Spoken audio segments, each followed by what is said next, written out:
And I know we're all looking forward to the rest of the holiday season and trying not to put on some extra pounds during that time.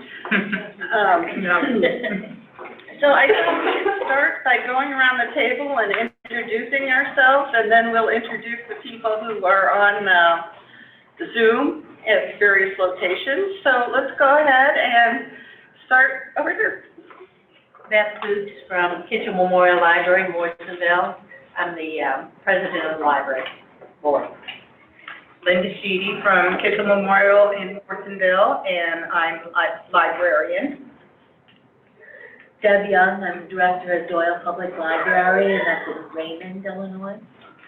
I'm Rita Stevens, the State Library. I'm Christy Lear, the Auburn Public Library, and the library director. Perfect timing. Hi, I'm Leslie Dennis from Illinois Heartland Library System. I'm Ellen Toppett from the Illinois Heartland Library System. I'm Pat Burke from the Illinois State Library. I'm Shirley Payton from the Illinois Heartland Library System. I'm Jake Magnuson. I just started here in the development group last month. I'm Cheryl Knoll from Illinois Heartland Library System. Holly Detmeyer from Illinois Heartland Library System. Amy Byers from the Chatham-Mary Public Library. Anna Yackel from Illinois Heartland Library System. Rhonda Johnisee from Illinois Heartland Library System. Joe Natale, Illinois State Library. Okay, and then Julia, do you want to tell us who's there? Or I see Diane and Don and Esther. Yeah. Well, we have at the moment, I think there's 23 people, and they keep coming on as we're speaking. So, hi, I'm Julia with IHLS. We have Amanda with Edwardsville Public. We have Anna, I'm not quite sure which library she's with. We have Ashley from Caseyville.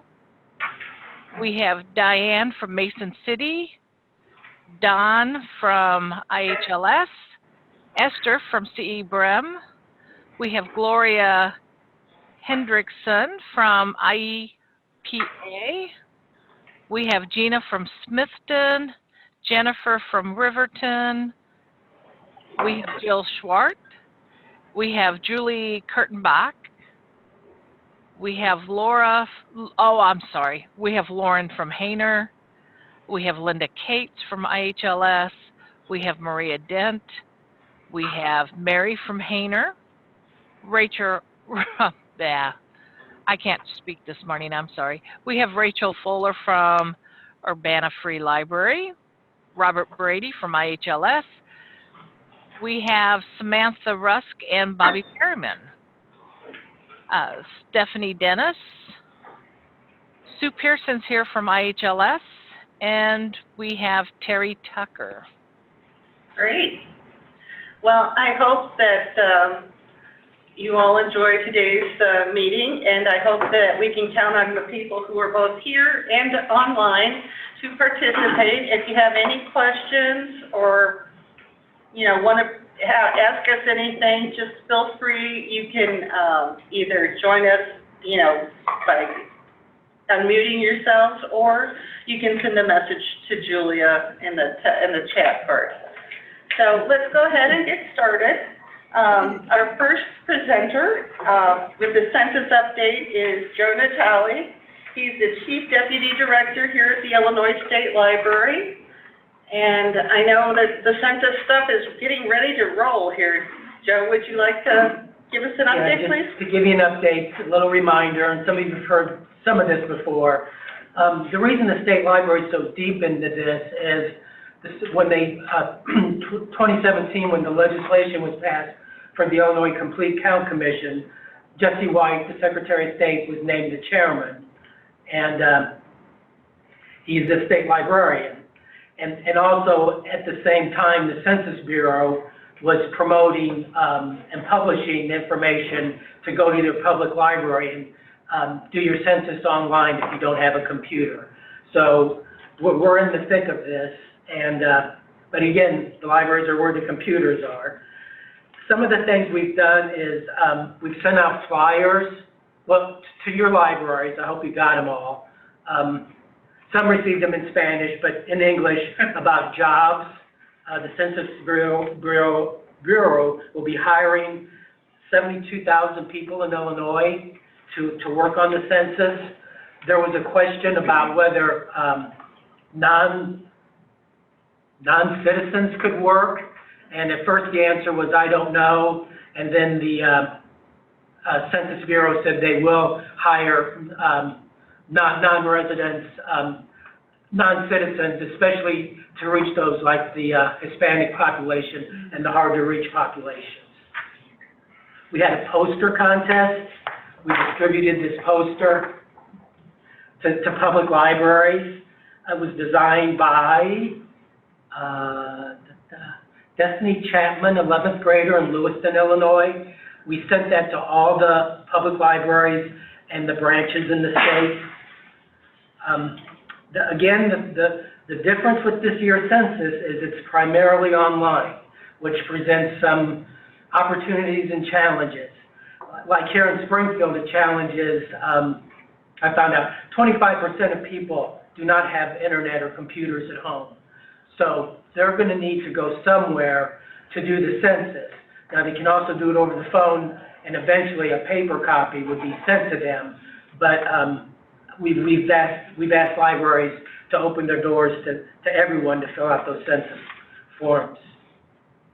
Also found out at the last Complete Count Commission meeting on November 28th, and I asked because the North Chicago Public Library asked me, is there going to be any training from the Census Bureau on how to navigate the online site? And they said that that date, they had just seen the online form. So they're grappling with it, but they're looking at training options like in-person training and webinars. So we'll keep our eye on that and let you know what develops.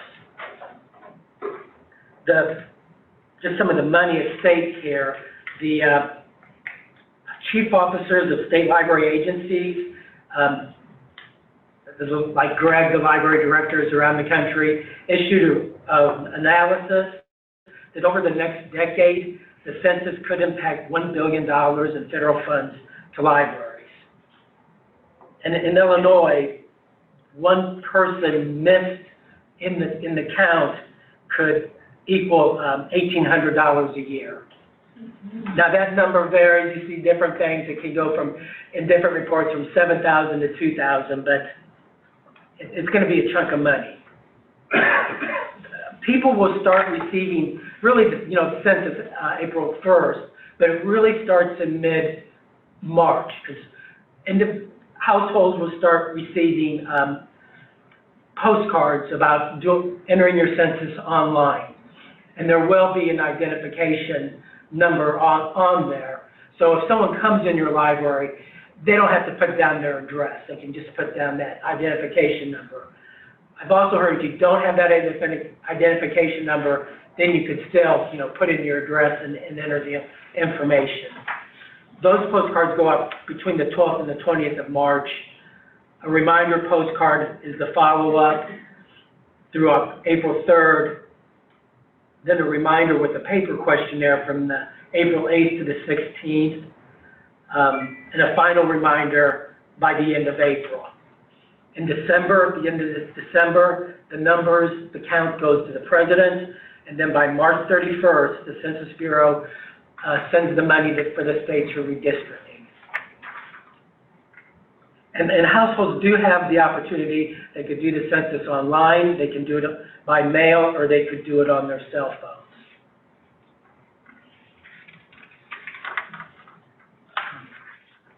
Some of the, libraries, especially here in Springfield and major cities, they're concerned how will the homeless population be counted. The Census Bureau will be going out to certain sites, like, let's say the library, the food banks, or the food lines, shelters, on March 30th, 31st, and April 1st, to count those people. Prisoners will be counted in their facilities where they're housed on April 1st, as will nursing home residents will be counted in their homes on April 1st. I know there was a question before, did the family, their mother's in a nursing home, should they include that in their household? No, don't. The nursing home will cover that. Again, the barriers to being counted, the language, privacy concerns, physical barriers like inaccessible multifamily units and gated communities, non-traditional living arrangements, lack of broadband, and mistrust of government. I know you're aware of this, but the citizenship question went before the Supreme Court. And the court ruled, well, you know, you could have got away with this if you had come up with a better excuse than saying you want to enforce the Voting Rights Act. Well, the administration countered that and said in an executive order that they were right, the court was wrong, and they're going to gather other information from other federal agencies to include that in the count. I don't know how other information can be included, other than census information, but that I don't know. One of the things they're looking at is they're looking for citizenship data, and they're looking at voter-eligible population.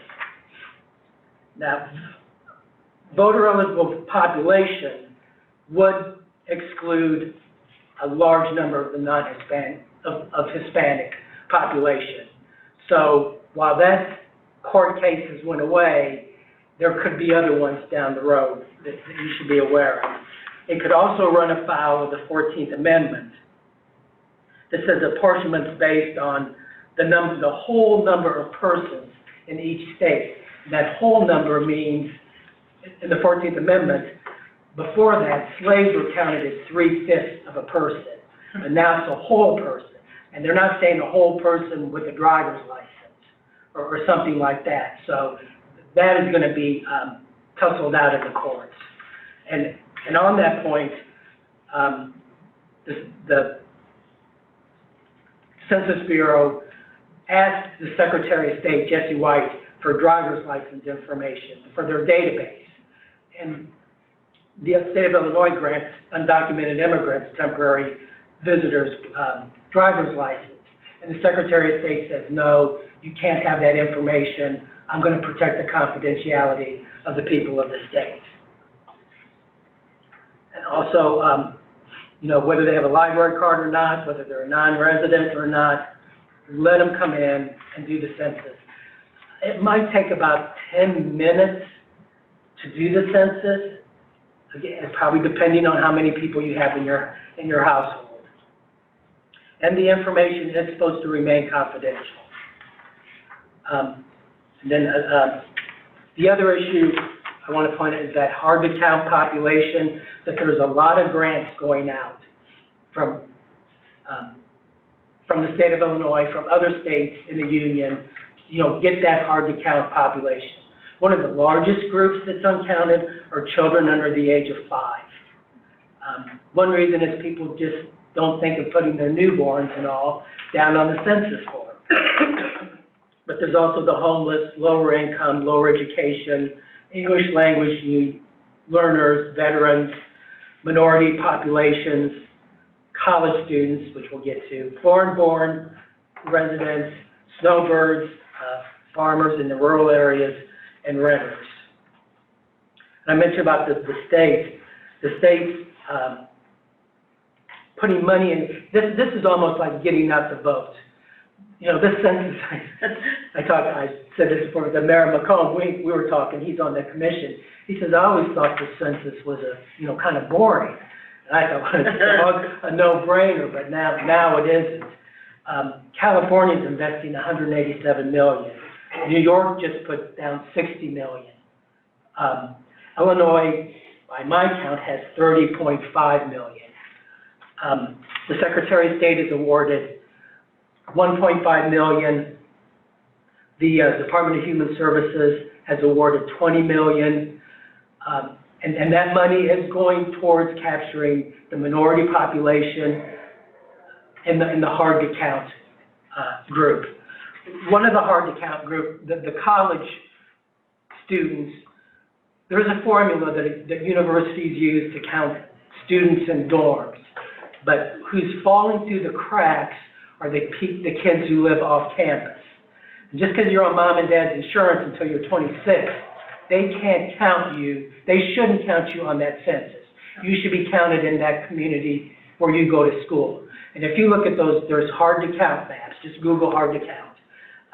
And there's maps, and you can, when you zoom in Illinois, you can see DeKalb, Macomb, Charleston, Normal, Champaign are all areas that's hard to count.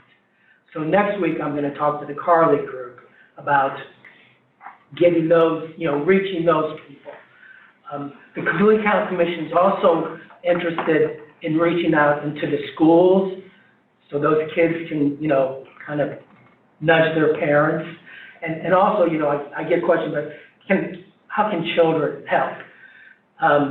They can help their parents and their grandparents who are not computer savvy on how, to fill that form out for. There's no law that says a 12-year-old can't go through and help fill out that census form.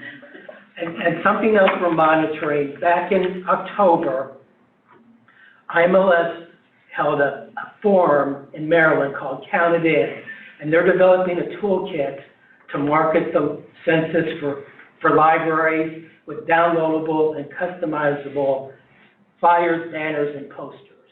And they're also developing webinars on how to reach immigrant communities. So that's where we stand today, but about every day I check the news, and there's always something. It's really, it's changing on a daily basis, and it's really heating up. So if there's any questions, if I can't answer, I'll pass them along. Joe? Yes. Gloria is asking, where are the statistics about internet access and money lost for the state available? The internet access, I really don't know, but where the money is lost, I probably didn't bring that slide. It's a George Washington University study, and if you email me, I'll get it and send it to you. It's the same, routine for everybody, jnatale@ilsos.gov. Okay, thank you. Anyone else have any questions? Do you have a news article we can put in our local papers to say, come to the library and do your census, or is there? Well, I guess we could draft something. We'll draft something. That would be nice, and then we could just advertise that way. Okay. Okay, anyone else? Anyone already have plans on how they're going to promote this? Well, there have been a lot of questions at my library about,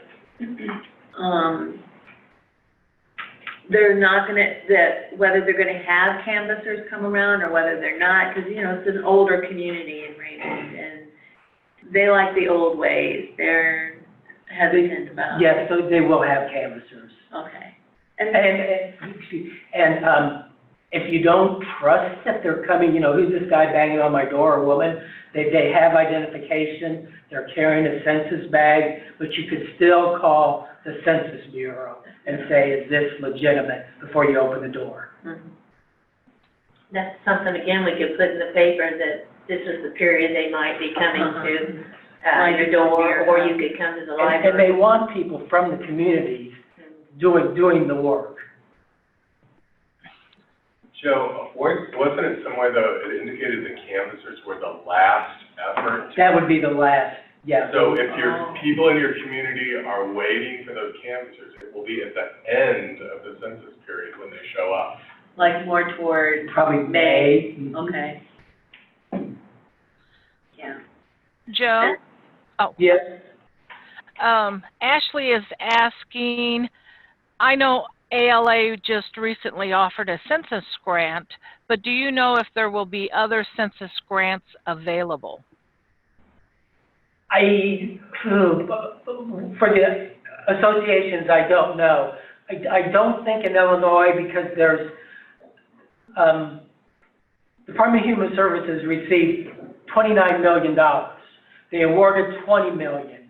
They're going to use that other $9 million primarily for advertising. But I honestly don't, well, to be honest, I don't know, but I don't think, because now they're doing contracts now, there's very little time left to get mobilized and do a grant.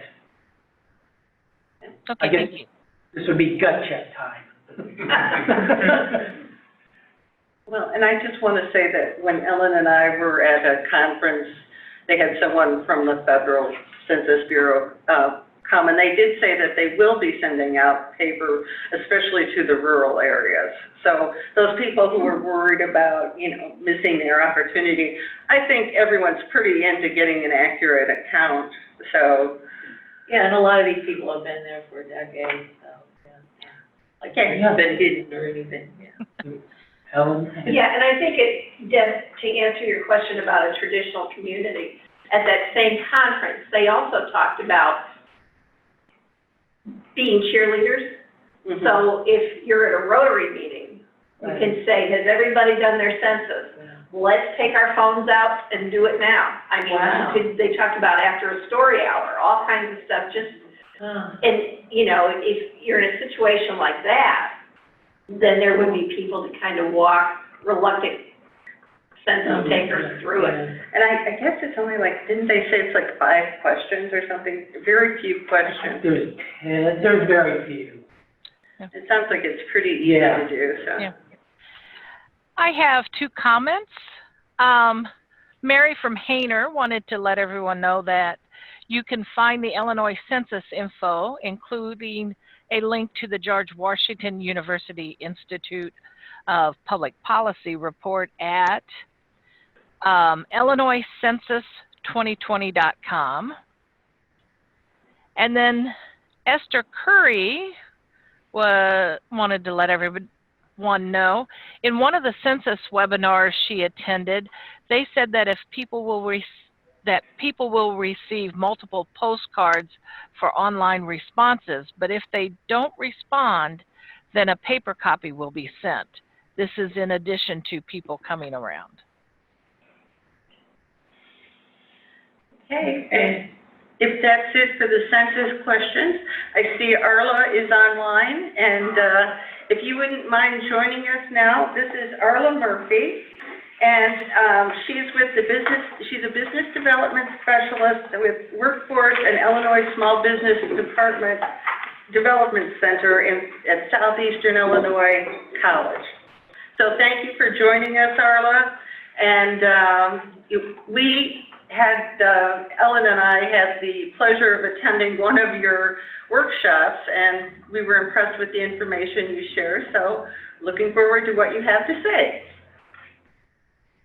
Uh-oh, we can't hear you. Can you hear me now? Yes, we can.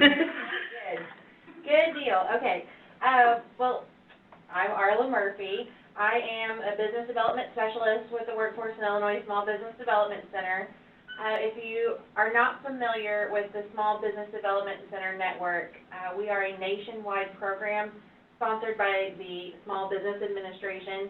And in Illinois, we are fortunate enough to be also sponsored by the Illinois Department of Commerce, and then we're sponsored by local entities. And so our entity is Southeastern Illinois College.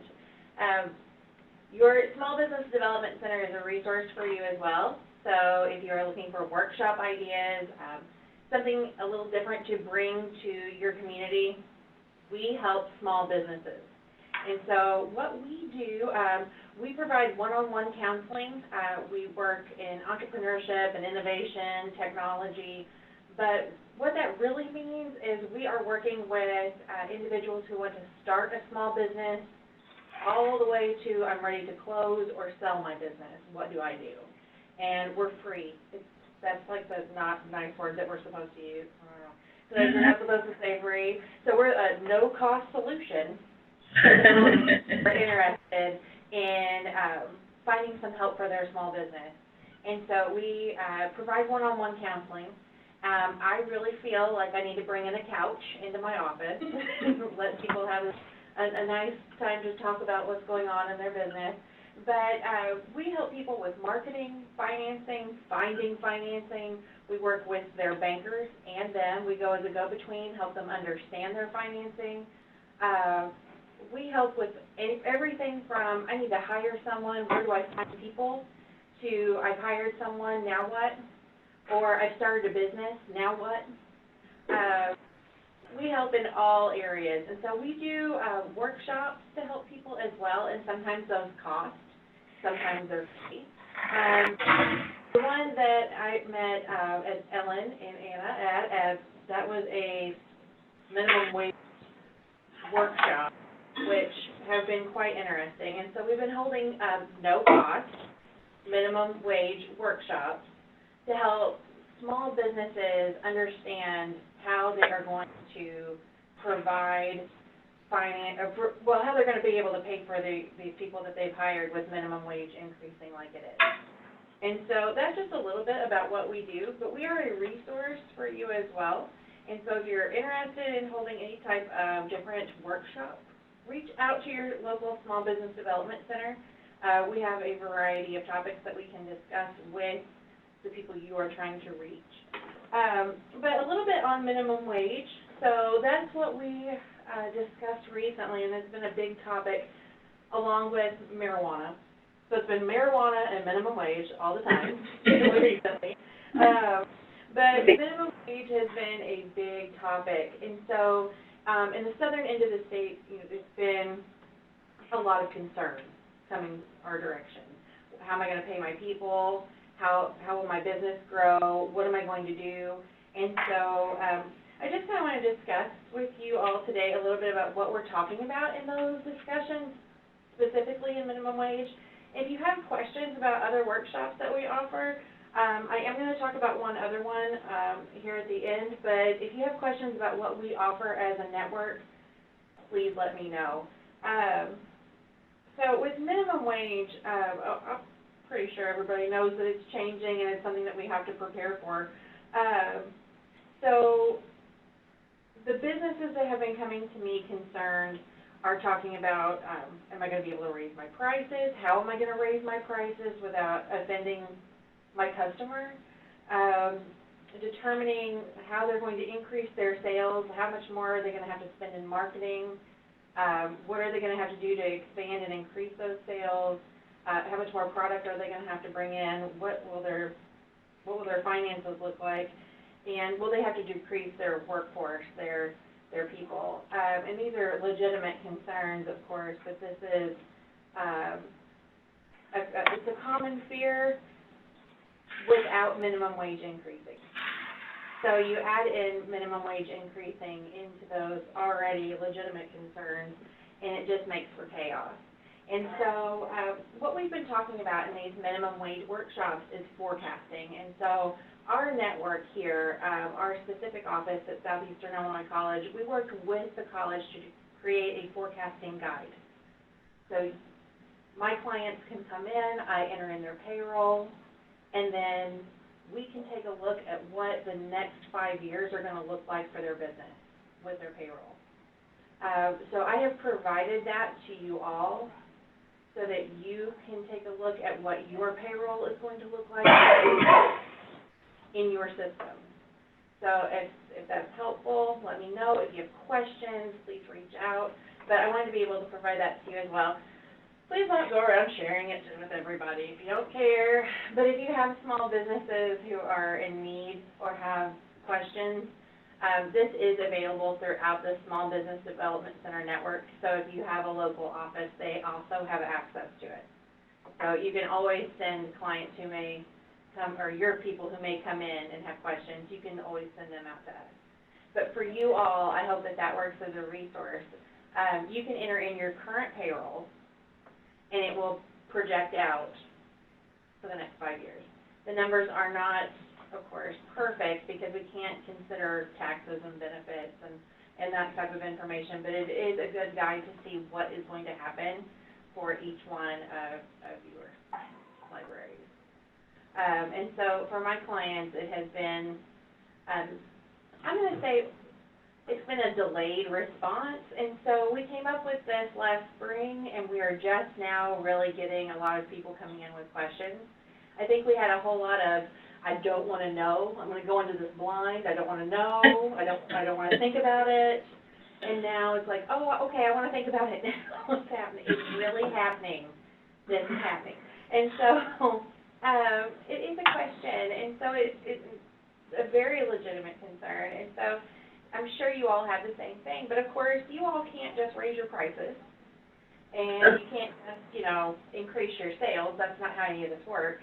And so for you all, I'm sure that you're thinking about fundraising efforts in ways that you can allocate more expenses into your fundraising dollars and how you're going to manage all of this.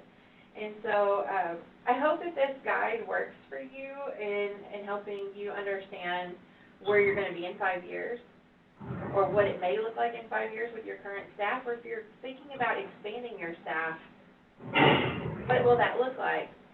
Other questions have also come up about, well, I already have staff that make $12 an hour now. What's going to happen to them when we start this minimum wage? Am I going to be able to increase? And of course, that's not a question I can answer, but it's definitely one we can explore by using the forecasting guide.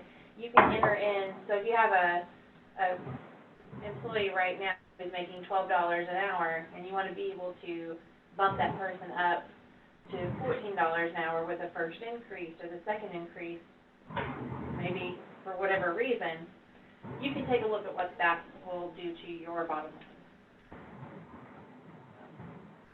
Any questions about that forecasting guide? It is available. There's a link on L2 with today's program. If you look in the lower left-hand corner of the screen, you will see the agenda, and then right below that is this forecaster salary survey kind of thing, projection device that Arla helped create. And so that's available there. If you have any trouble accessing that, just let me know, and I can send you another copy of that as well. I know that small businesses are struggling, well, all businesses are struggling with this. And, as you mentioned, I think you've got a good grasp on our library situation.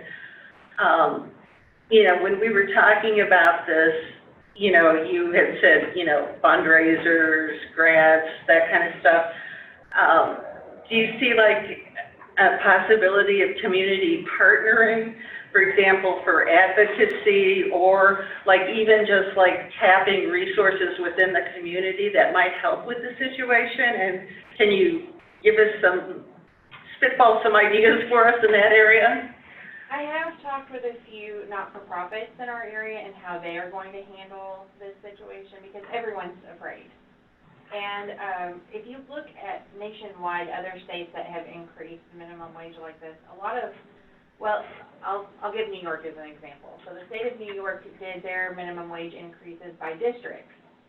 And so the city of New York, they raised theirs quite a bit. Where upper state of New York, because of, they're much different land compared to the city of New York, their minimum wage is much less. It still increased, but it was much less of an increase as what the city of New York had. And so looking at other states, there were districting in some, New Jersey's going through this, or they just went through this. And so we don't have that. And to be honest with you, with the small businesses, there are tax breaks for small businesses.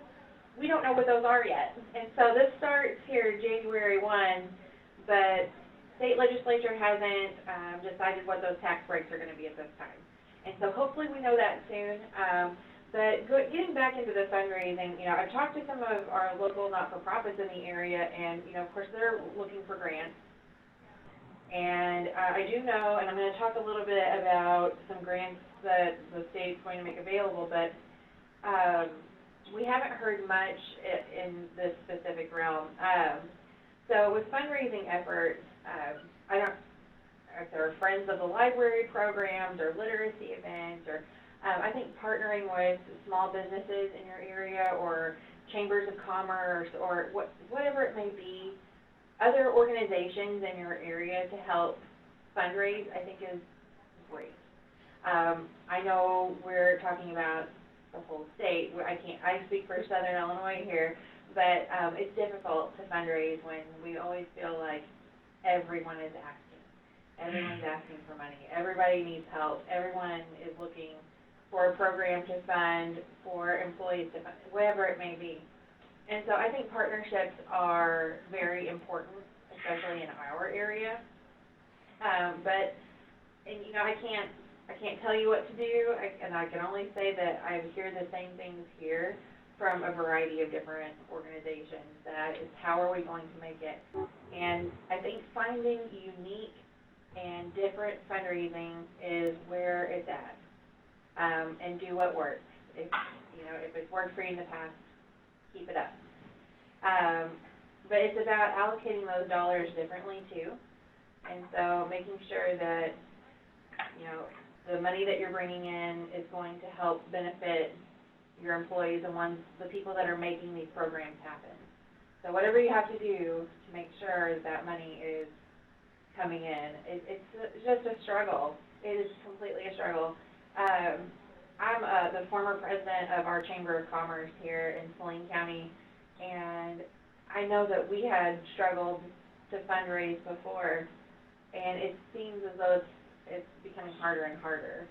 But I think that with your situation as a library network, it's such a valuable resource to the community that partnering with other small businesses and partnering with other entities in your community is really going to be an important factor in increasing your fundraising dollars. Thank you. I think I have seen libraries that have had a great impact on their local community. They've brought business in and businesses to the community and other things like that. I look at this in some ways as an opportunity for libraries, because I think this is the time when you really build those cohesive networks when you have a time of need. And I think if we can go out and prove our worth to members of the community, especially like small businesses or people looking for jobs and that kind of stuff, when they achieve their goals, maybe they'll help us achieve some of our goals, like getting more funding or, you know, looking for other resources in the community that we can call on to help us in the future. You know, it's kind of like, I don't think you go to any situation empty-handed. There's always something, especially, I love your tagline about a no-cost solution. I think that's what libraries have always been, is a no-cost solution for a lot of problems that people face. So I think this is a good opportunity for us to kind of prove our real value and worth to people. So I really think this is such an opportunity for our libraries, because I love the Harrisburg Library, because I know that I can call and we can partner on workshops, and I reach a different audience whenever I can work with our local library system. I know that it may not be, like, not everyone coming in may open a business one day, but I know that either I can help someone start a business that they've been thinking about for a long time and planning for a long time, or I can talk someone out of going into business. so important. Very important, yes. But I love the Harrisburg Library, and I hope in an upcoming year that I can partner with more libraries in my area to be able to reach those audiences and those people that truly can benefit from our services. And again, it's no cost. And so it is important for me to be able to reach everyone that I can, whether they open a business one day, may their business succeed, or we help them not make some terrible financial decisions. So what are the locations of some of the other offices in the state? Okay, so we have, of course, we're here at Southeastern Illinois College, but we are located all over the state. I know that our Champaign office, that's Don Elmore at that office, I know that they are working with their libraries quite a bit. But we also have Small Business Development Center offices in Carbondale. We have them at Shawnee Community College. We have them all throughout Chicago and Springfield, Peoria. We're all over the state. If you would like to find your closest small business development center. We're the Illinois Small Business Development Center Network. We are everywhere, Okay, that's great. all over. Yes, all right, that's really wonderful. Sounds like you have a lot of resources. I know you're kind of stretched thin too, but, I think it sounds like a good partnership for you to work with libraries, so, and I appreciate that you are all over and there are lots of other people who, you know, can be involved in this as well. Does anyone have questions for Arla? Comments? Solutions? Just specifically for libraries, if the state library would increase our per capita to cover, did anybody figure that out? That would help us. It was just set into the air, Greg. Bring that up someplace. That would help a lot. Yeah. Okay, any other questions? Okay, Arla, I think that's it for us. If you want to participate or listen into our meeting, you can, or, you know, I know you have a lot to do, so I appreciate you taking the time, and thank you very much. Oh, you're welcome. And if you don't care to share my email, if anybody does have questions that I can help with, I'd be happy to answer those. And also, really quick, I wanted to make sure that everyone understood, our office is trying to promote GATA training at the moment. I'm sure everyone in the room and on this call has had some grant experience, but small business owners have not. And so the state of Illinois has announced that they are going to release some grants available for small business owners in 2020. This would be a great educational program for your community. These small business owners may not understand that they need to have their FEIN, register their business, a DUNS number, have a Department of Revenue number, be a part of the SAM registration, all of these things that we may know, they may not. And so we're providing no-cost training to those folks in your areas. And so this would be a great opportunity. If you have any questions, I can set you up with your nearest small business development center. So if you don't care to share my email, I'm happy to talk to anybody. So I appreciate this opportunity very much. Thank you, Arla. Thank you. Okay, our next presenter, she's just chomping at the bit to share with us, is Rhonda Johnisee from, she is the Finance Director of Illinois Heartland Library System. And Finance is a cohesive department. They all work very closely together, and they're pretty sharp. So Rhonda's going to share kind of some of the tips and strategies that she's used to deal with our finances and the minimum wage and how it's going to impact us. Thank you, Anna. I'm going to share my screen because I have a PowerPoint for you all.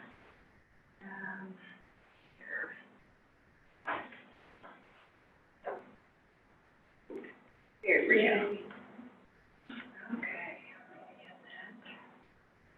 Okay, so like Anna said, I'm Rhonda Johnisee. I'm the Finance Director at Illinois Heartland Library System. So I'm going to share some strategies and tips in regards to the increase in minimum wage. So as we're all aware, earlier this year, Governor Pritzker signed a bill that put into place an increase in minimum wage over the next 5 years. And this will begin in less than a month. We're going to be going from our current $8.25 to $9.25 on January 1st.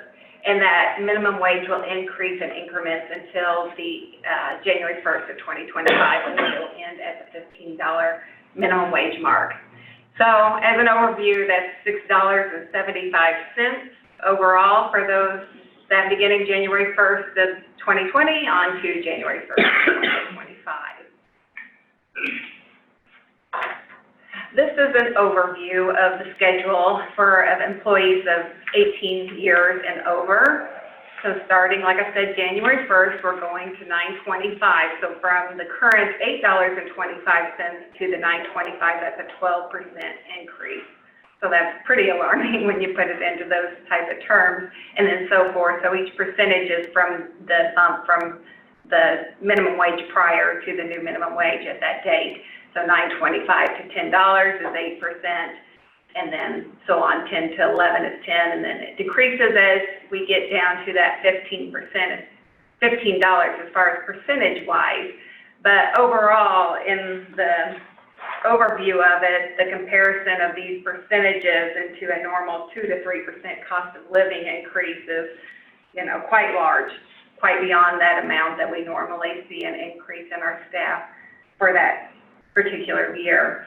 And really for next year too, you're looking at over probably 21% whenever you really factor it in from 25 on to 10%. Yeah.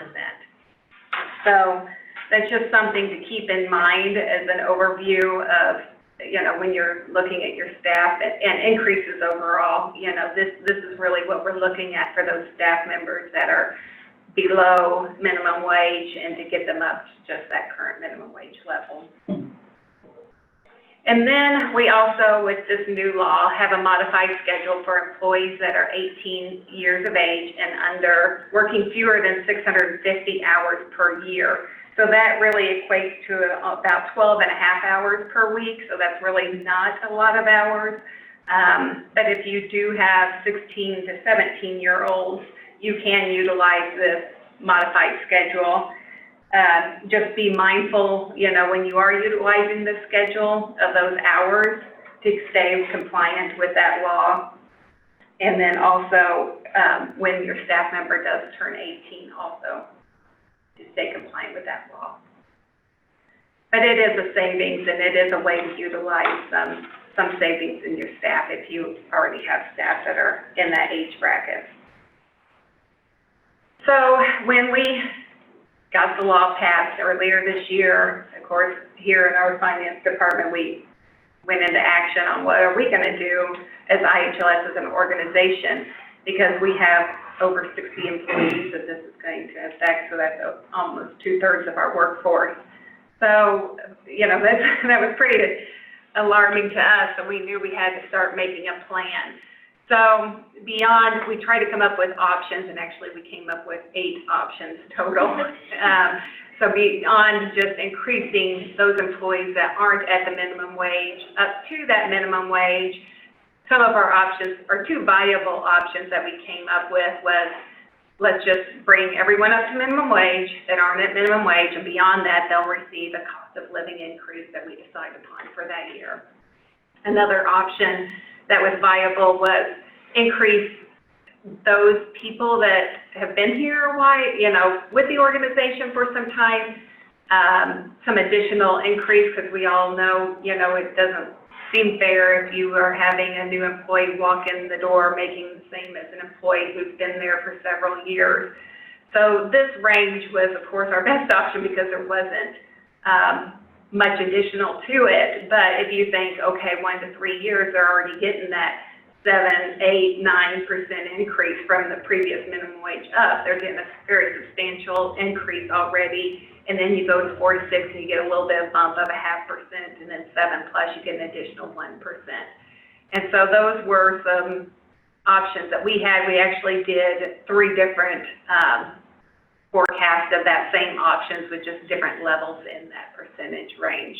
So if you think that maybe you would like to test that out, you could see what seems fair with your employees and those employees especially, that, because then you can put your date of hire, so you can really see those employees' years of service in there and see what seems fair, comparable to bringing up those employees up to minimum wage. And you can adjust it as you see fit. So those were some viable options that we had here at IHLS that we're going to look further into. And so, expanding on that a little bit, what else can we do to think about sustaining this minimum wage increase? So you can look at part-time versus full-time. Maybe your There's pros and cons, of course, to both. Part-time, you can save on benefits, but you also have maybe more staff to cover your hours. So then there's more management and other needs there. Full-time, of course, there's the benefit costs, but you have maybe some longer-lasting employees or more dependable employees there on your staff. Another thing is restructuring. You know, this might be the time to look at your library and the workflow and maybe think about reorganizing. And that may not be, you know, talking necessarily layoffs or terminations. That could be as people independently leave your organization, you take a look at that job and see what that job entails. Maybe it's changed from the first time you hired an individual till they retired 20-something years later. Maybe that job necessarily doesn't need to be full-time anymore. Maybe it can be part-time. There's also, say you have a student that is going to college and they graduate and they go look for a job in their field and they move along. You can also reevaluate maybe something that was part-time and look and see if you can replace it with a full-time individual. You just never know how that's going to really work out. One of our other options that we ran was replacing our drivers with full-time drivers, and it really wasn't too out of reach. And for the workforce and the things that also come with additional staff, such as accounting side of things, HR side of things, management side of things, you know, it might be a better option whenever you go to look at change. So that's one thing that we have in there, to increase hours and decrease total staff needed. That's why that's in there. You may want to just look at that as far as how many part-times you have, what would it look like the other way around, you know, where's your staff going to be, who is going to be here in 5 years, and forecast it that way. Also, utilize volunteers and or high school co-op programs. I know we have a high school co-op program where I live and have for years. That might be something you look at as far as seniors that come in the afternoon and work at your library, and if they're in that 16 to 17 year range, you may have an afternoon worker that you can pay for that modified schedule. And then also, same thing with volunteers. You might have several people that would like to come in and volunteer. Also, I know our high school, my daughter was in National Honor Society and volunteered at our library for her hours. Those, you know, those high school kids, they're smart. They may be able to help you with things you never thought of before, especially social media, those things that they're very well at. You can utilize those age groups for things that maybe you could take the work off of your other staff that may be doing that, and could better suit on a higher level, maybe workload or something. And then also, just keep in mind in forecasting when you are running your numbers for personnel, to include personnel expenses that are affected by wage increases. A lot of times we forget about when our wages go up, we also then have an increase in FICA. We also have an increase in workers' compensation and IMRF, or your pension liabilities. Those also increase. Anything that's affected by an increase in gross wages, just remember to include that in your forecasting, because that can make a big impact, especially, like I said, when we're looking at the 10%, 12%, next calendar year, 21% type of increases. Then also, I don't know if everybody can still see my PowerPoint or what happened on mine, but okay, it's just strange. Let me try to stop this and restart it. Oh, I was going to say I see it. Do you? Okay, because we well, don't not see. now. Okay, I'm going to reshare it. Sorry. There it is. We can see it now. Okay.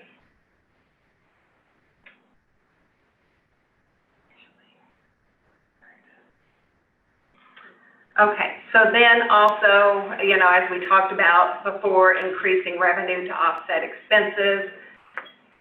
That's, you know, of course, We don't have many options to increase revenue, as we just stated, but we do have some. I mean, there are some options, such as additional grants. If there's anything that's available, even if it's small, it might help with your collection costs or other expenses that are going to increase naturally based on this minimum wage increase. It's going to trickle down to everything.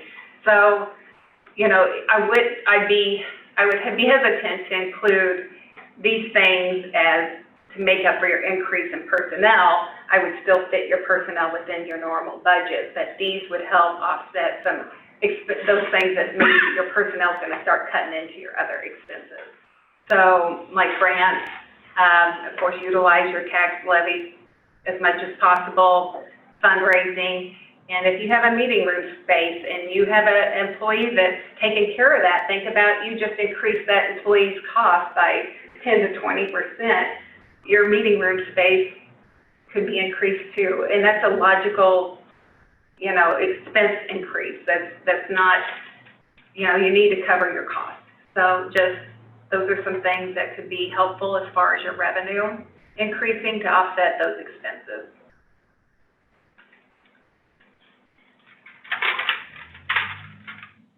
And then at the end, by failing to prepare, you are preparing to fail. But so all we can do is plan. That's all we know. We're not, right now, we don't have any change in this law. We know it's happening. It's starting to happen in less than a month. So the best thing to do is have a plan in place. And that's, even if you get into this and you had a plan and it's not working the way you thought it was, it's okay to change it, because we do have 5 years before it becomes $15 an hour.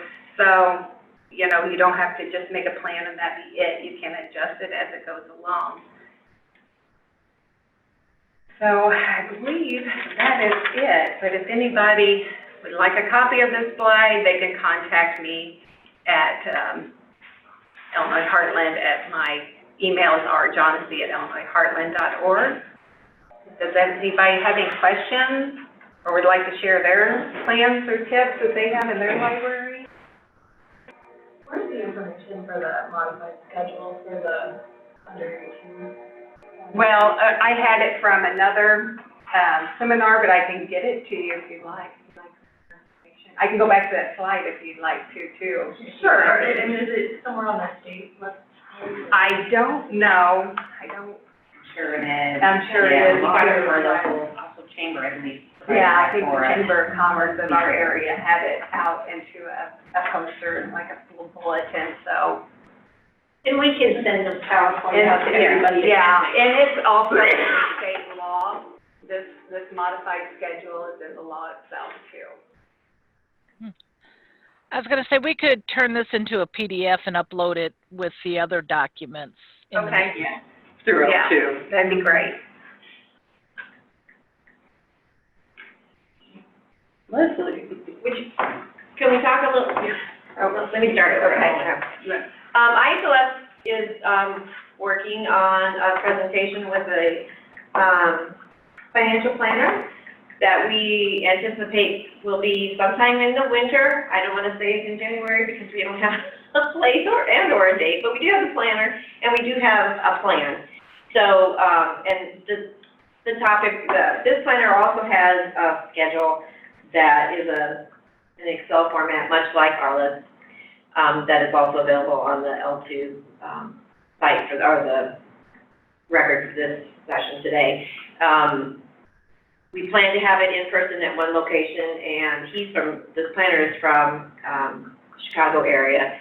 So it'll be in person in one location, and then also anyone else can attend if that location is convenient. Oh, let's say we have bad weather that day, or good weather, depending on whether you like winter or not. You could also attend via Zoom. So we'll be announcing that as soon as we get something ironed out in terms of a date and time. The advantages of, or what this individual does, or what his schedule does is it addresses the different benchmarks. It doesn't look at anyone under 18. It looks at adults. So it looks at the benchmark increases. It looks at, it'll allow you to plug in your cost of living increases if you know those in advance, or as far in advance as you can through fiscal 2025. It will allow you to adjust compression on the ends of your scale. And it will also allow you to plug in additional salary costs, like Rhonda mentioned, FICA. If you have retirement contributions, IRA or something else, at your library, you can plug those in as well. And then you can make some adjustments and see what you want to do with, how you want to make those adjustments in your library. You can do it digitally before you do it in real life. So yeah, it's going to be after the 1st of January, obviously. And so some libraries will already have had to make some adjustments in that minimum wage for their staff. However, it's early enough in the process that we hope it will give you still plenty of time to work with this and make real adjustments going forward for your institution. Unfortunately, that's all I know, or we know right now, but it is in the works. So, and I think, like Rhonda mentioned, in most cases, this will give you enough time to make some adjustments. It's not an easy thing to do, and we found that out many months ago, that it's not going to be an easy hurdle for anybody to overcome. And it's doable. Yeah, I think what would be helpful too, because I went to a meeting, they were talking about their board. And so some board members for this library are saying, we're just gonna cut out the pages, we're gonna do all these things. Another board is saying, well, we're going to support everyone and make sure everyone goes up. So if we can give out some more information to the board members, Yeah, to understand That's a great what's going on, idea. or even what options people are looking at. Yeah, they're looking to me for the answers, and I'm like, Well, everyone's But I know. different, right? But Yeah. at least we can get them to kind of go, okay, yeah. let's see options And before we get especially started. that, I mean, if you've been with the library for years, it's, I mean, you gotta make it across the board, you just have to. Yeah. It's not fair for somebody just walking in the door and knows nothing, and they make, you know, $1 more an hour. That's true. And I think that, like you mentioned, Amy, it's the information that's gonna help us. It's great to human, so you make a, just an across the board decision, well, no more programming, or I've heard libraries say, oh, there goes our travel budget, or there goes our collection budget, or we're not gonna go, you know, this person's going, right? And that's the decision that we made. And that might work at home with your personal budget, Sure. but it doesn't work for your agency. It's not gonna work for your patrons, and that's who we're all here for.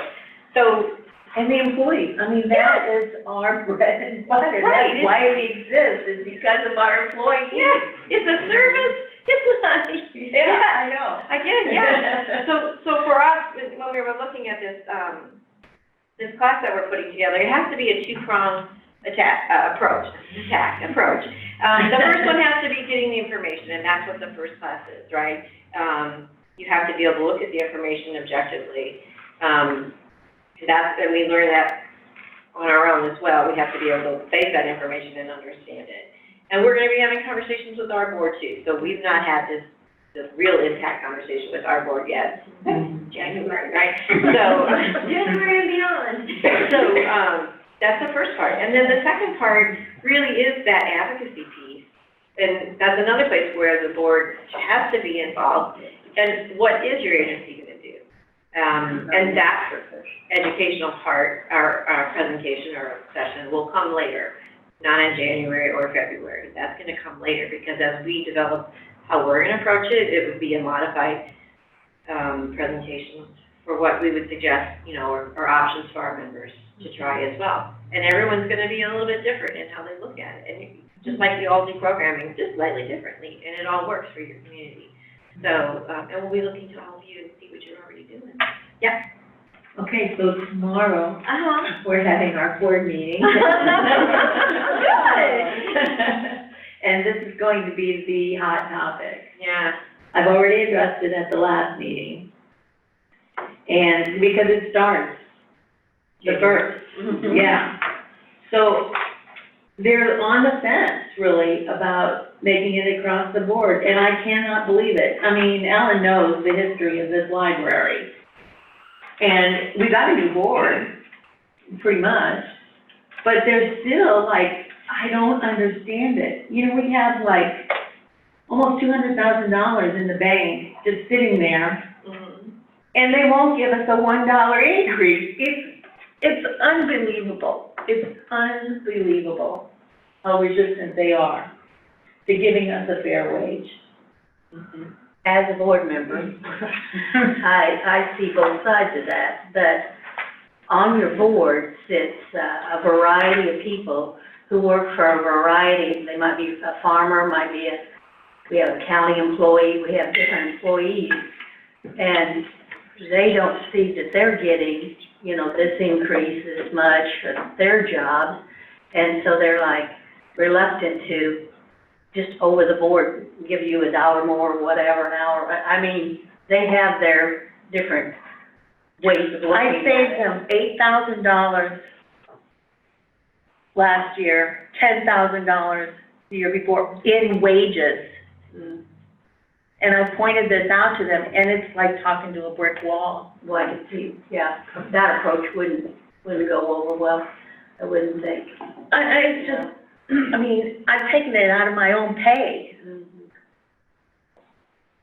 by allowing people who work minimum wage to take the bulk of the hours.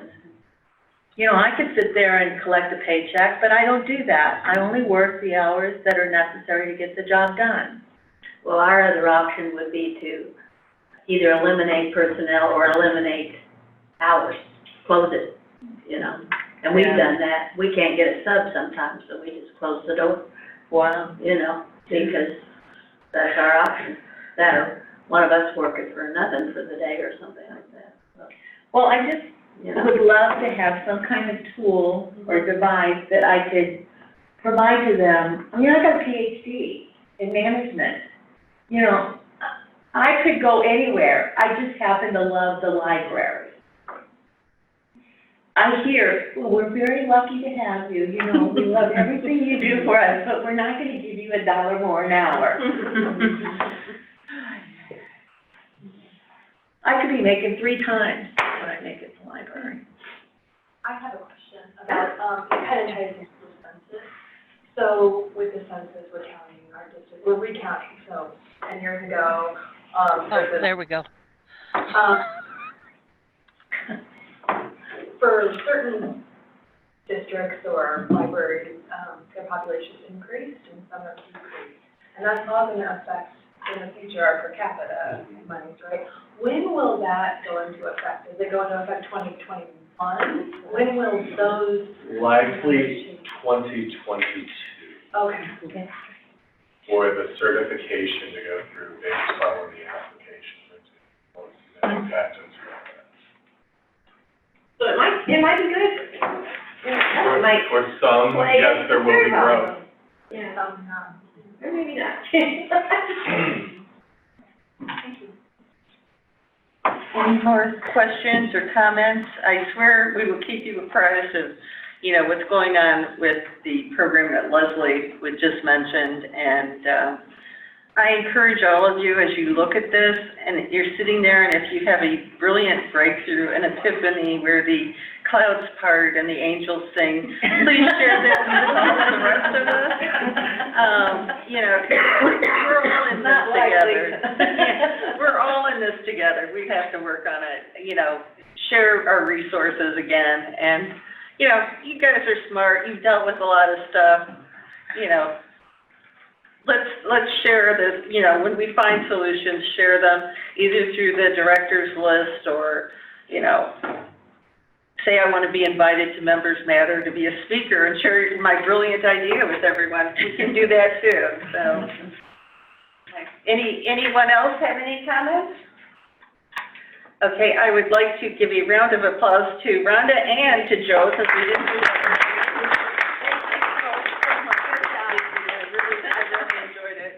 Really good information. Thank you both. Okay, so now, it's the updates and reports. And Craig, you're on. Okay. I didn't feel like that, so, but thank you. I actually thought I was going to a jury duty today, so. Well, first of all, welcome everyone who's here present at the State Library. We are glad to see everyone always here in our building, and everyone who's viewing from afar, welcome as well. We're glad to have such a good group today and really some truly relevant topics. So I'm just gonna give you some updates on some things we're doing that are current, that I've shared with the systems recently. One thing that some people are quite aware of and others maybe aren't so aware of, but in the FY20 budget for the Secretary of State's office and the State Library, there was a $50 million appropriation for public library construction. We've been rather quiet about that until now. That is because that is part of the state bond program, and there needed to be agreement with the governor's office and the greater state budget office on sale of those bonds and releasing that money to the Secretary of State for expenditure. That has now occurred. It's occurring very rapidly. So an update on where we are with that. We've only gone through this grant program once, and that began from appropriations from 2009, and we did not make awards until 2014 and 2015 because we actually had to create the program. Within the legislation, this is designed very much like the school construction program. There is a carryover designation for eligible libraries to maintain their application at the state library if they're not going to move forward with that project locally with their own money. And we indeed have 2 libraries that have maintained that carryover status since 2015. They should have received letters from us already by now, I believe, regarding what is their current intent. Do they still plan to move forward with construction of that library as they documented at the time? And we'll be working with them. We're giving them until March 31 for updated information, 120 days, because there's a lot that probably needs to occur after 5 years. In addition, we had 10 libraries who actually filed applications last April in anticipation of an appropriation. So, and we hadn't really received anything of that extent, and it just so happens indeed an appropriation did appear. So we have written similar letters to those. It's, you know, quite a statewide mixture of libraries right now that have applications here. We have given them until March 31 as well to provide us with additional information that will allow us to determine their eligibility. Because for those 10, we've really done nothing to determine their final eligibility, and we need certainly more definitive information regarding budget and actual construction plan. There still will be a pool of money left over. So this April, please everyone be aware of what is going on and follow any news or e-news that comes out of this or through the library systems regarding applications. Those are designated in statute as well, or rule at least. April 15 is the due date for those. So something everyone should be aware of. School grants, and I don't know that we have really any school representatives here today, but we have completed the calculations for the FY20 school per capita grants. Those announcements to all school districts quite shortly. As far as timing on upcoming awards, public library per capita grants are due January 15th. Our other construction program, which is much smaller in the amount of money that we have to allocate, applications are due January 10th, I believe, the date for the Live and Learn construction program. Other than that, like last week was the holiday season, I loved it. I'm trying to think what we are doing. December 16th will be the announcement of the Emerging Writers winners for 2019. There will be a ceremony here at the State Library. So any of you are welcome to join us that day if you would like to hear it's for poetry. And we will make the official announcement of the winners with the ex-poet laureate, Kevin Stein, who will be here for the proceeding as well, who still contributes a lot to that program. He helped that program in its design initially, and we look forward to him continuing in that role until the new poet laureate is named. And my understanding, there is a search underway. The current governor search. Very brief comments, but are there any questions that I'd like to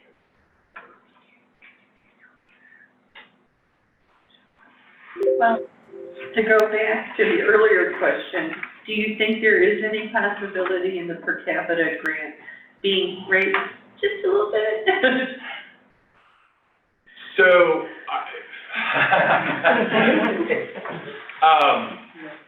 I am not going to say that's impossible.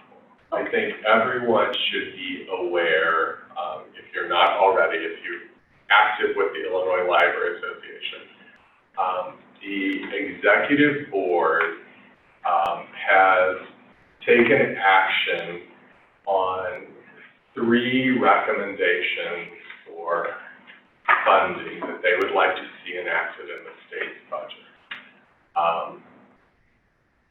One of those, and I would say is the highest importance to them because they did rank them because they're not sure that everything is possible, is public library and school library per capita, and a possible increase to that. To the extent that is possible within the state's budget, I am very reluctant to make any announcement to a room full of public librarians today. But it is being looked at quite seriously by this administration. There's likely a meeting later this week regarding this topic again. Of course, I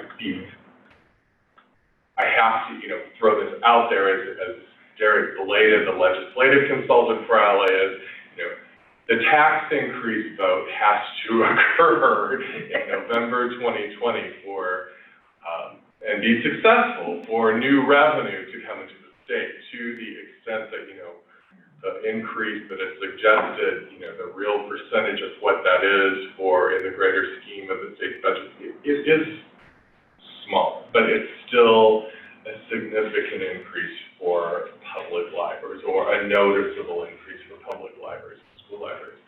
So I would urge everyone, if you're individual members of the Illinois Library Association or you have institutional memberships, to please follow that through them. And at the time we could, certainly make the announcement, we would. So I'm not going to say that's not being entertained. I would also say that, dependent upon the structure of your local budget, it's going to help everyone. I don't know that the increase will solve it for everyone. You still may need to make some other adjustments, but certainly I think everyone would find it useful. So. Thank you, Greg. That was very informative, and I always appreciate your openness. Really wonderful. And you explain things so well. Thank you. You're welcome. Now, I would like someone to speak on the system and what's updating with the, and stated to new with the system. All right, Thank you. Good morning again, everyone. So I'd like to talk to you a little bit, a real brief update from our board, and then also just a couple of things that are going on the staff side, because most of my colleagues will give you more information about what our staff is doing. So our board is looking at 2 proposed changes that are almost exactly, well, they are exactly the same to our bylaws, their bylaws and their financial policy. It has to do with a position title change for our friend Rhonda. formerly the position she holds was known as a CFO, referred to as CFO, she is now a finance director, not a finance director. She is the finance director, and so that has to be reflected in our bylaws and financial policy. Also, I assume, or maybe shouldn't assume, maybe some of you have had to look at your drug-free workplace policies, because that changes January 1st, along with lots of other things, like Workplace Transparency Act and other things that we'll also be addressing. But right now, we have our proposed drug-free workplace policy up, and the board will be looking at that. Hopefully, it will be adopted at our special board meeting December 12th, 2019. Just for show of hands, how many of you have board meetings in December? How many of your boards meet? How many of your boards don't meet? Yeah. So when we told our board, they're so nice about it because they don't generally meet in December. They're like, sure, we'll meet. So we're always happy when they have to have a meeting, and they do. So also, the board is also going to get working on nominations for new board members. That process starts up early in the new year, in January, in earnest. So that will also, that nominating committee adoption will take place at the special board meeting as well. So in the spring, be on the lookout for the opportunity for individuals to self-nominate, or if you know of other people that are interested. The positions that will be open are 2 public library trustee representatives on our board of 15 are open. An academic library representative, a special library representative, and the school library representative. And those positions, the voting will start March 15, and it concludes April 15, and it's announced at the May board meeting. And then those are effective fiscal year 2021, and they're 3-year positions. Okay, that's what's going on the board side. Staff-wise, it's time to start looking at the budget for fiscal year 2021, and thanks to our finance team, we have that all in hand very nicely, thank you. And also, our IHLS website is getting a bit of a renewal. So it should have a new look and feel, and we'll begin working with the selected contractor at the beginning of fiscal year 2020. So hopefully you'll see something bright and shiny in the not too distant future. Any questions? Okay. Thank you, Anna. Thank you, Leslie. That was really good too. Now, Shelley Stone will be giving us the update on SHARE. Hi, can you hear me? Yep. Okay, good. West Union District Library is now circulating. Their go-live date was November 20th. Initial visits have been made to both Potomac Public Library and Gillespie High School to set up everything so that they can start barcoding, and they will start barcoding later this month. The SHARE membership voted on proposed policy changes with a majority of yes votes for all of the changes. And I just wanted to thank everybody who voted. Let's see. The SHARE manager for administrative services position is now open and posted on our website, on the IHLS website, and a couple of other places. The SHARE Executive Council will meet at 2:30 tomorrow. And then finally, the cataloging and barcoding trainers are meeting this week to schedule training in various locations in the IHLS area for next fiscal year, or calendar year, I'm sorry, this next calendar year. So if you know of anyone who needs barcoding or cataloging training, please let me know so that we can get those scheduled in the areas that people need them. Okay. Any questions for Shelley? Thank you, Shelley. All right, now we have delivery, and I think I'll ask Susan Pollard to talk about delivery. Any updates, anything new? We always have new and updates. I first want to thank everybody for their patience with us. We just had our big holiday and everybody was off, we all enjoyed it, and then we got slammed. But in an effort not to be slammed, because this actually gives us lots of exercise and we get a lot of, we bring food in a lot during this time. So, we also will run an extra van or two to try to keep up with that load. So hopefully everything's being picked up at your library and turned right back around. Also, I would encourage everyone to sign up for the text alert. You text to this number that I have promptly forgotten and I don't have it written down. It has a 4 in it. And it's on our website. And you just text to it and then you put your hub that you're out of. We do sometimes a system-wide text alert out. And if you're signed up at your hub, you'll receive that as well. So you don't have to sign up for all of them. And what we use that for is just if a route's running late or if we've canceled. We always try to run, but the drivers do have the ultimate say. So if they start out there, it may be sunny in Edwardsville, but it's, horrible on down the road, they have the right to come back. So when we get notice of that, we send that out, and that's probably your quickest way to get that information. It will also be posted on our website for that.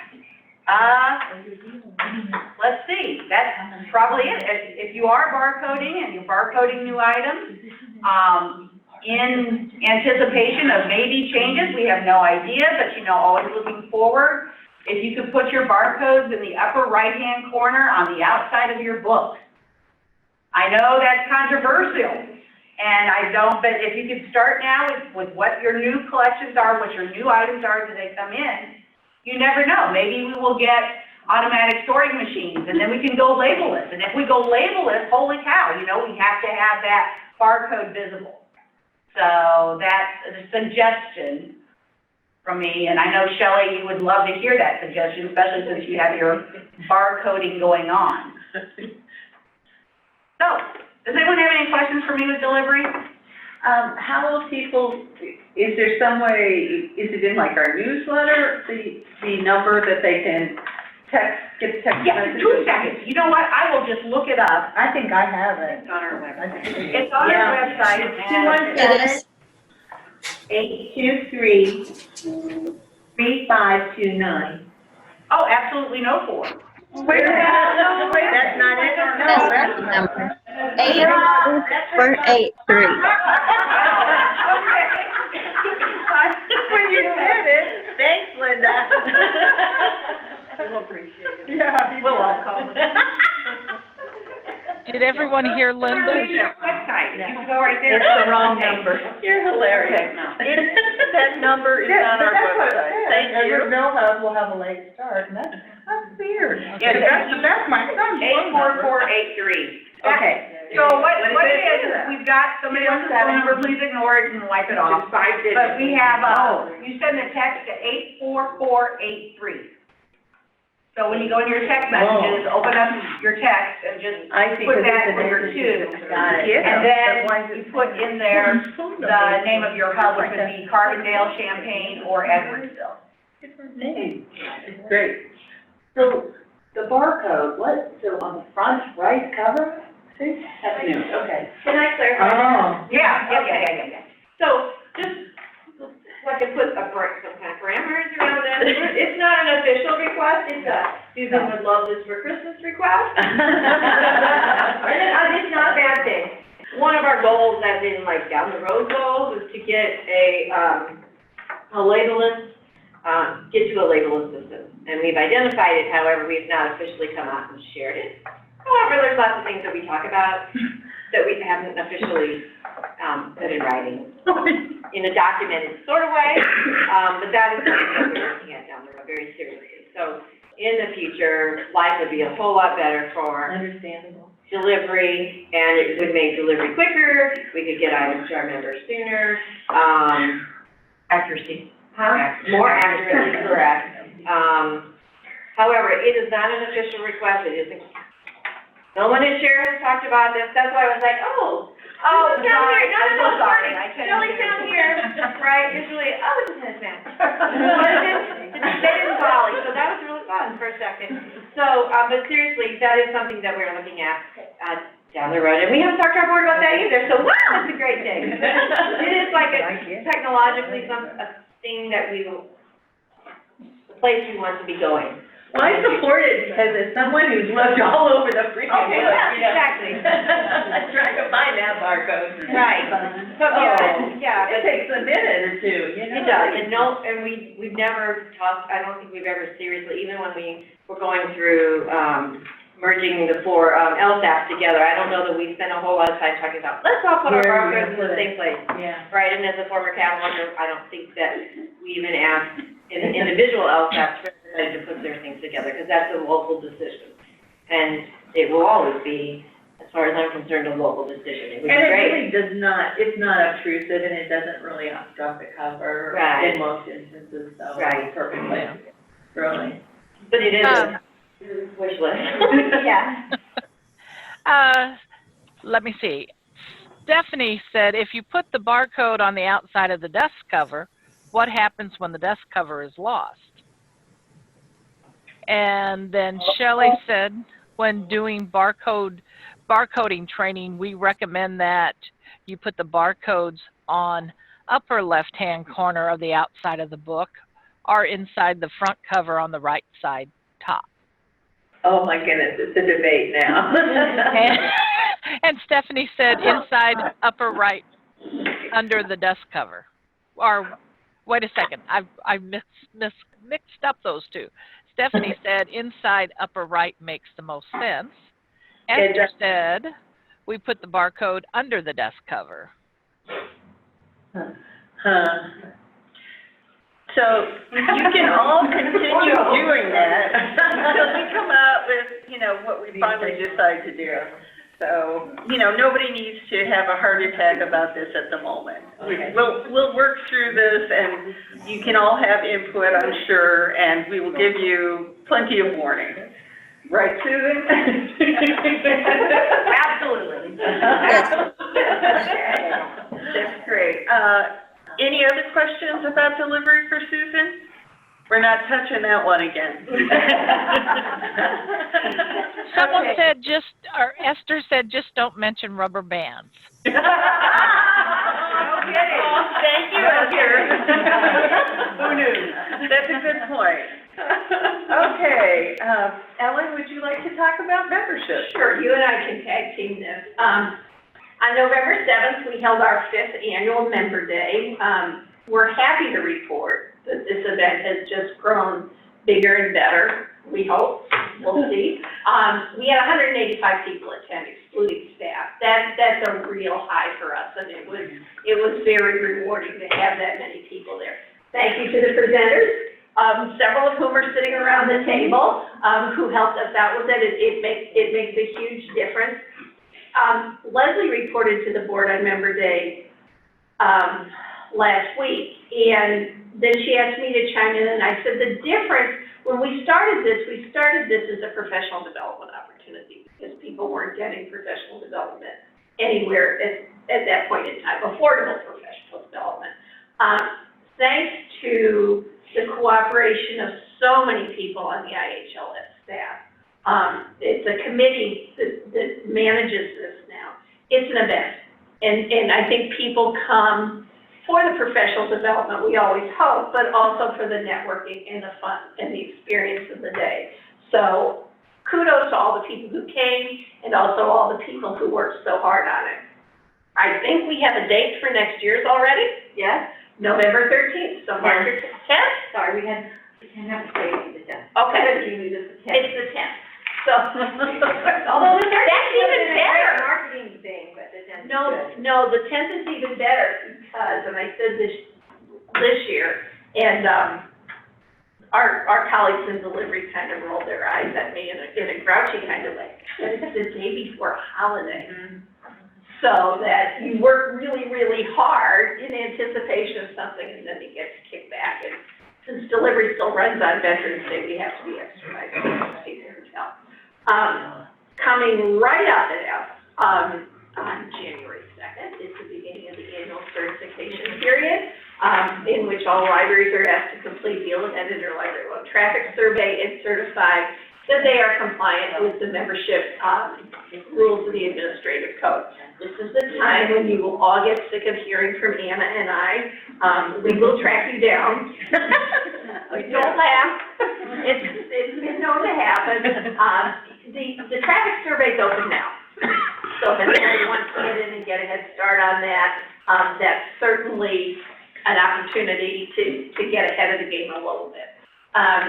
Anna has been doing some trustee trainings. She did one in the spring in Edwardsville and just recently did one in Chatham. Amy was the hostess and the presenter and everything. We love the opportunity to get out into communities, and Anna's been a real boon in providing that link to trustees. So please don't hesitate to contact us if you'd like to set up something for trustees. Our two big outreaches this year are 2 trustees and 2 school libraries. So we really like you to take advantage of Anna's expertise in working with trustees. So that's what I have to report, and Anna can fill in some of the blanks, I think. And Anna, your visit to our library, thank you so much. Oh, you're welcome. It really made a big difference. Thank you. I'm glad to hear that. And, I'm happy to attend any board meeting anytime. I just kind of set in, and if your boards have questions or if they have a particular issue, I can do research for them, and I can also come and talk to them and just listen. And I have to say, at the trustee training that we had at Amy's in Chatham, I thought we had a really great discussion with the trustees who were there. And Rick, you had 2 outstanding trustees that showed up, and they were really great about sharing all of the things that you have dealt with. Rick, would you mind kind of talking about that with the rest of us, about how you face internet health and FOIA, internet, you had it all going on. I sure can. Let's see. Is everybody eating? Because it's going to take a while. We had a volunteer that we parted ways with, and it was our decision, not his. And after that, he began putting us through FOIA and OMA hell.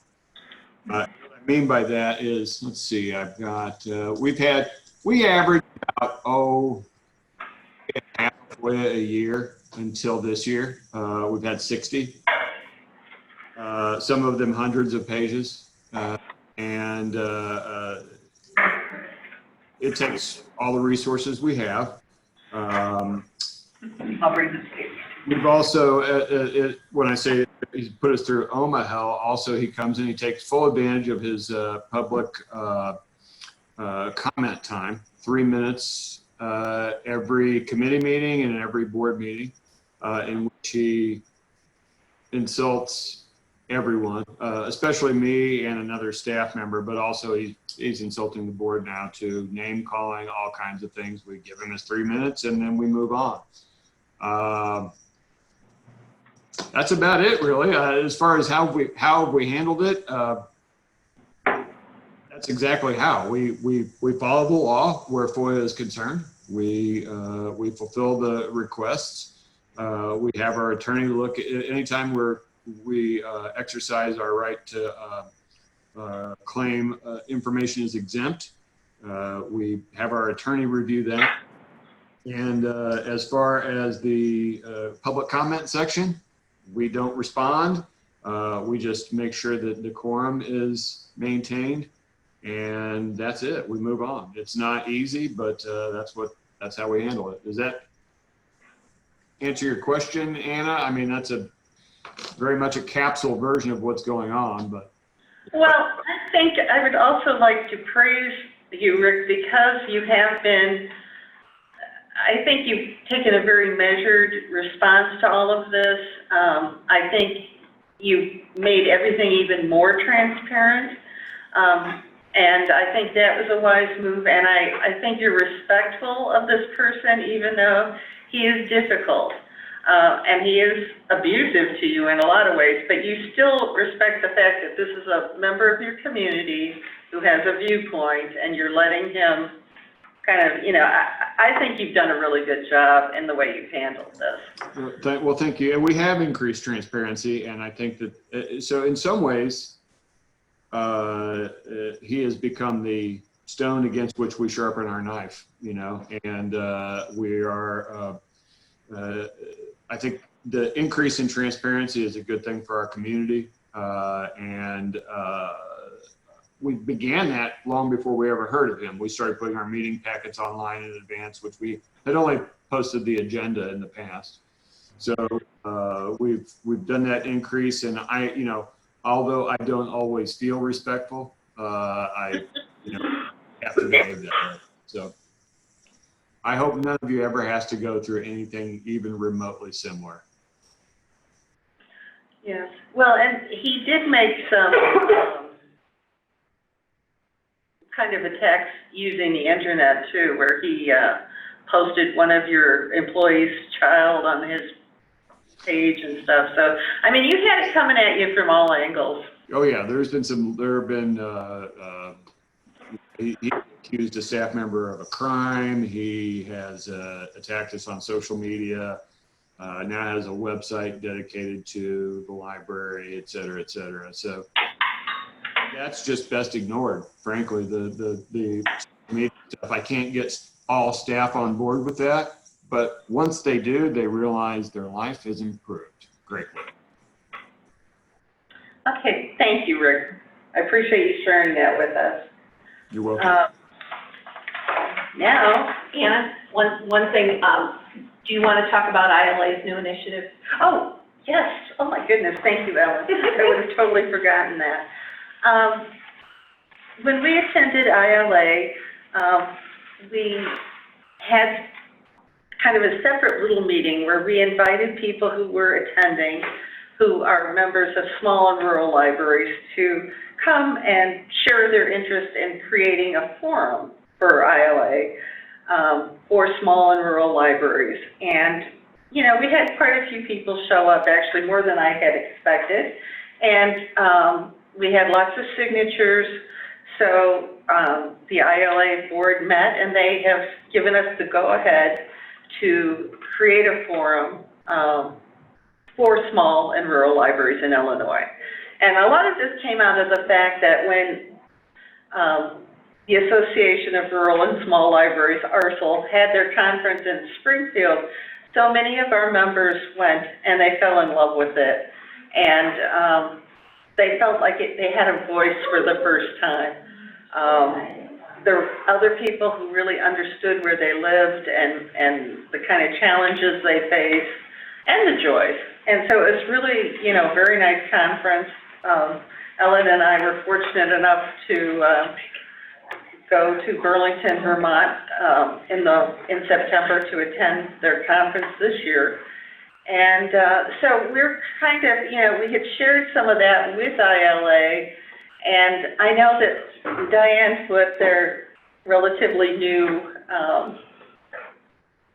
director, has decided to really reach out to the entire state. You know, most of their membership and their money comes from the Chicago area and the collar counties, but she really wants to hear from everyone. And I think this is a golden opportunity for all of us to step up to the plate and join this. So we're going to be, you know, seeking members. We're going to be coming up with guidelines and policies and all of that kind of stuff. If you're interested in, you know, getting in on the ground floor and helping us with some of this work, you can contact me, and I'll keep you informed of upcoming meetings. Okay? Okay. Anything else? All right, I guess what we'll do now is it's our roundtable time, where we go around and ask people to share what what's new and exciting in their library. And I know you all have new and exciting things. I know that you have a party princess coming. Oh, a professional party princess. Yeah, I want that job. I want to be professional party princess. So could you kind of tell us about the Christie? Sure, so, the Auburn Activities Committee puts on a holiday walk the first Saturday in December. It's a tradition in Auburn going back, a lot of years. And it's sort of been revamped in the last couple of years.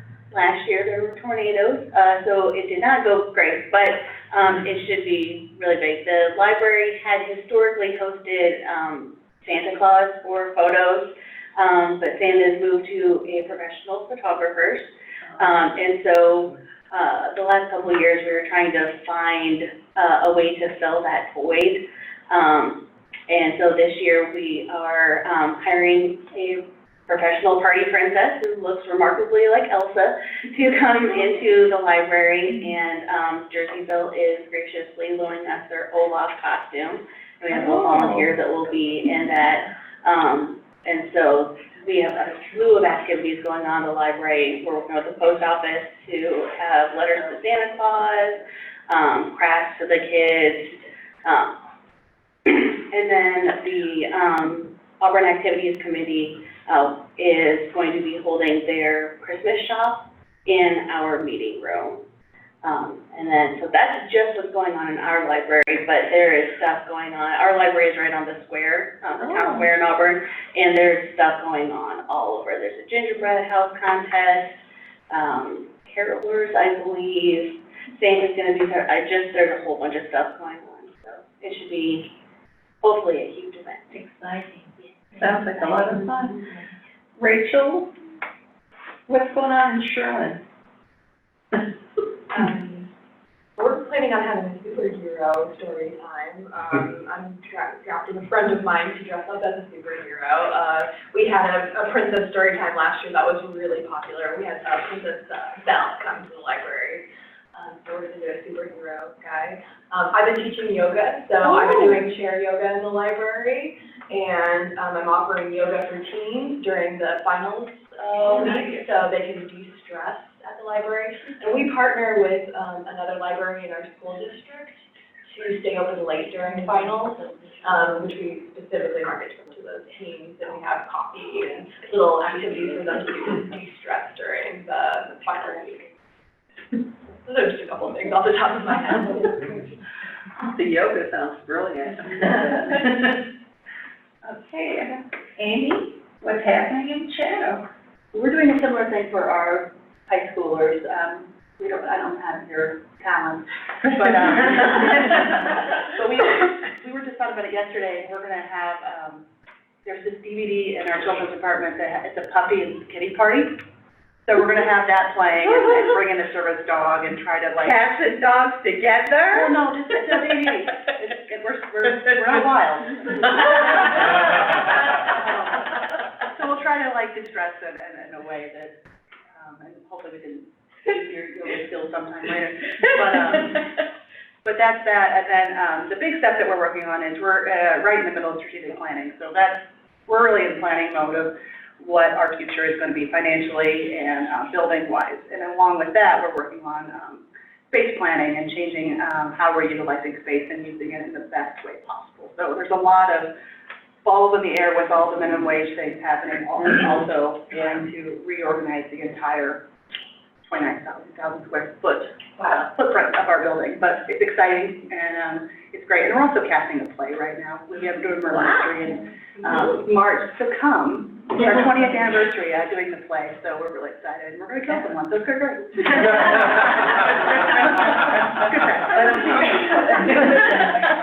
We already know who's dying, I'm sorry.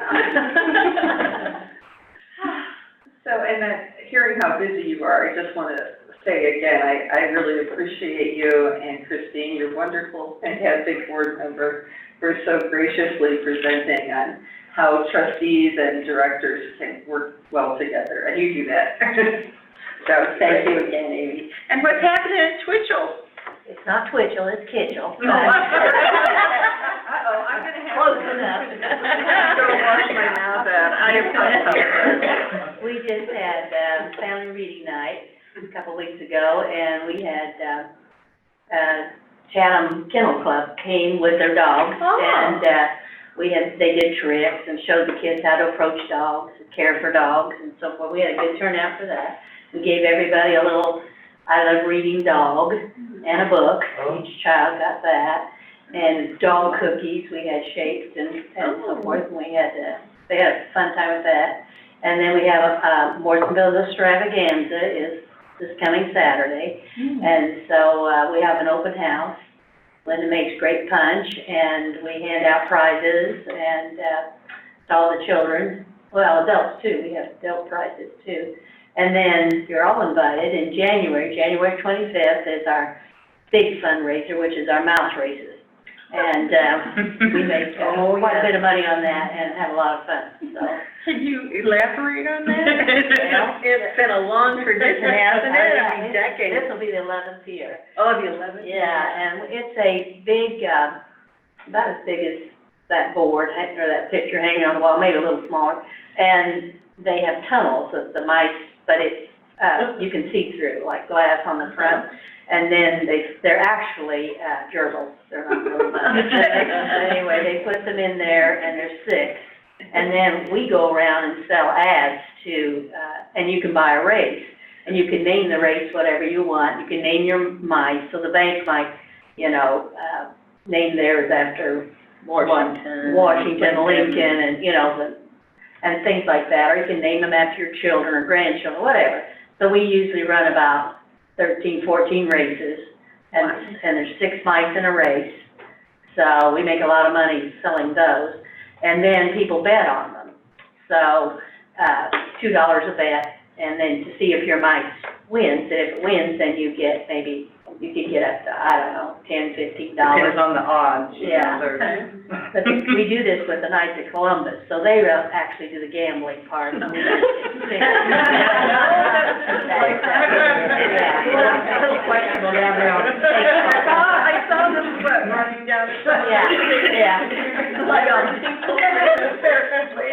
gambling? Yeah, and they run a wheel, and the mouse runs to a deck of cards, things like that. But it's a lot of fun going on at the same time, and they're very generous. They let us, participate in that, sell the tickets, and we'll start here next week on that, so. Good community partnership. Yes, it is, a really good one. Okay, so this is the Doyle Public Library, and we're in Raymond, and like a lot of small towns, we're, struggling, to provide programming that everyone can participate in. Oh, by the way, I want to thank everyone for helping me with the staffing thing. I decided that it would be really good, and Beth, you too, I think it would be really good to point out the fact that we are way under budget in staffing. And so we're good, and that might be unusual for some libraries who are over budget, but in our staffing category, our line item for staffing, we're under budget. So this is an important thing to point out that, we can absorb, probably rather uniquely compared to some libraries, this increase in pay for having, good wages for staff members.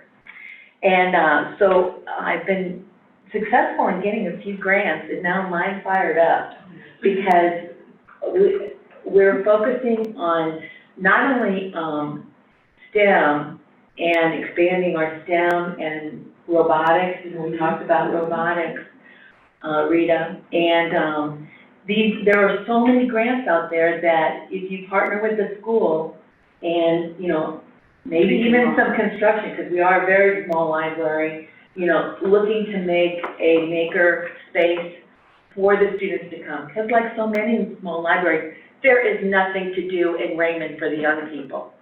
I mean, that's why they're out in their cars driving around. I mean, they're looking for something to do. They need to come to the library. So I think we can very definitely warrant having some space for the teams. And my board's 100% behind this. So, I'm looking at grants. In fact, I'm applying for 5 right now. Wow. And then we talked about Project Next Generation I oversee this after school, the three components are the students, mentors, and technology. And we have 29 sites at this point with funding, and we're funded, and it will run this cycle. And then it will become live in January 1 because we're redoing that site. And then I'll get the papers to you. You know, the more the merrier to apply. Anybody is welcome. Yeah. And then the committee picks it apart, as they review these grants. So do follow, exactly what it's asking for. One of the things that I've picked up in applying for all these grants is that it's really good to have a very solid budget for your project. And if you are doing any kind of construction, it's very important to have bids from contractors on exactly what everything is going on. I mean, you can ballpark a little bit, but actually have a construction, bid and pricing for what it's gonna cost, and you'll have a lot more success in getting your grant. So, yeah, I'm fired up about grants. That's great. Well, we have about 5 minutes. Would anyone else who's joining us via Zoom, I apologize for giving you the shorter time span, but would anyone like to share anything exciting that they're doing at their library in 5 minutes or less? While they think of that, I do want to say that Rick wanted to let Amy know that his trustees said the training was great. Oh, good. And it was great. Bravo. Well, it was great to have them come. It was nice to see different types of sizes of libraries represented. It was wonderful to have them. Can I do that too? To further the opportunity, to reach out to trustees. If you look at your L2 account, make sure your trustee list in there is accurate, and as best you're able, if you could share trustee emails, it would help us so much to carve out a plan to reach out to them. So any information you can share with us through L2 on your trustees would be terrific. And actually, I think my next effort at trustee training, since it will probably be in the winter, I will probably try to do it via Zoom. So that'll be a different experience, and I might get some speakers from the northern part of the state to participate as well. So we'll see what happens. I'll keep you posted. Any other people wanting to tell us about your wonderful holiday event? Okay. Well, thank you all for joining us from the lovely Illinois State Library building here. And I hope you all have good holidays and a great new year. Make sure you get all your reports in. That Illinois traffic survey, ILL traffic survey thing, you can do that, and then as soon as you have the new year, just, knock out that certification and you're good. Okay, thank you. Bye-bye. Bye.